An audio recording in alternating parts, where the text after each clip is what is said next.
L'étude Mataya a donc eu lieu hier dans un hôtel de Faa. C'est la première fois qu'une étude est réalisée avec un focus particulier sur les archipels. Sur les 1942 personnes de l'échantillon interrogé, il y en a des îles. Certains chiffres sont alarmants. Avec nous en plateau pour en parler, le docteur Van Mai Kaolormo. Bonsoir. Bonsoir. Vous êtes directrice du laboratoire de recherche sur les infections virales émergentes à l'ILM. Alors, si l'on doit faire une conclusion générale par rapport à cette étude, qu'est-ce que l'on apprend que l'on ne savait pas déjà?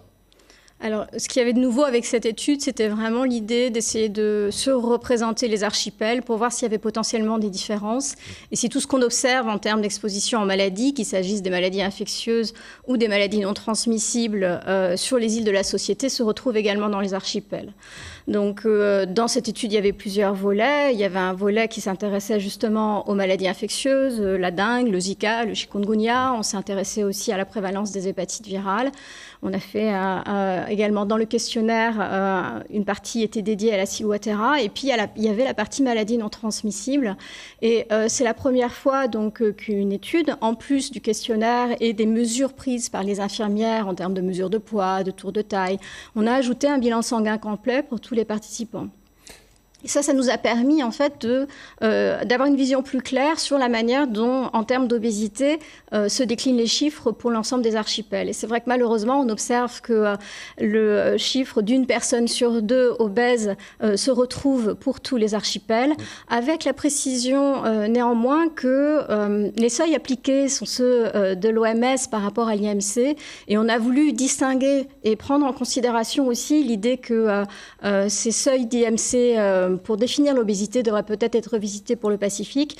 Et on passe alors de 52 à 43%, ce qui reste néanmoins alarmant. Pour les archipels, vous en parliez, est-ce qu'il y a des maladies, des pathologies plus présentes qu'ailleurs? Je crois qu'il y a l'exemple de la ciguatera. Oui, alors c'est vrai que la ciguatera, c'est un sujet qui est traité depuis plusieurs années à l'Institut Mallardet. Et bien souvent, les résultats qu'on obtient sont plutôt sous la forme de déclarations d'intoxication ou lorsqu'il y a des crises. Là, pour la première fois, sur la base du questionnaire, on a essayé d'avoir une vision large pour voir s'il y avait des différences entre les archipels en termes d'intoxication et de nombre d'épisodes de risque ciguatérique. Et c'est vrai que là, malheureusement, on voit des différences, et on voit des différences en particulier sur les îles Gambier, où 51% de la population déclare avoir fait au moins une ciguatera.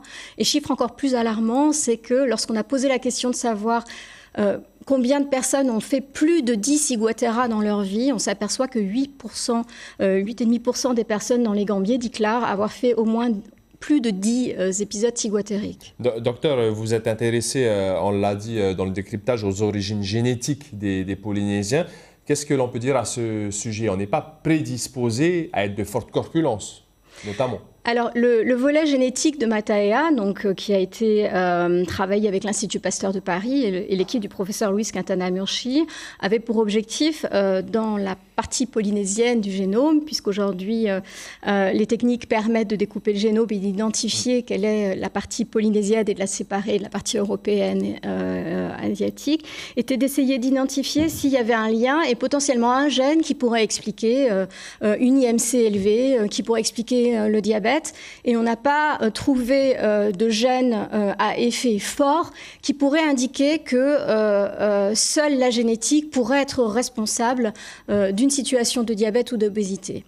Alors, il y a des mutations qui ont été trouvées, une multitude de gènes touchés, mais qui, du coup, ont des effets faibles, qui créent un terrain à risque, donc un terrain génétique, mais c'est le mode de vie, le mode de consommation, l'exercice ou la pratique d'exercice ou pas qui va jouer un rôle déterminant dans le fait que l'obésité apparaisse ou qu'un diabète apparaisse.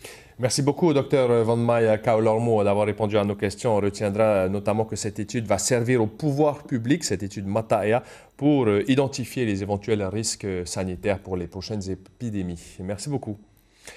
Les syndicats SEGC, Socredo et autres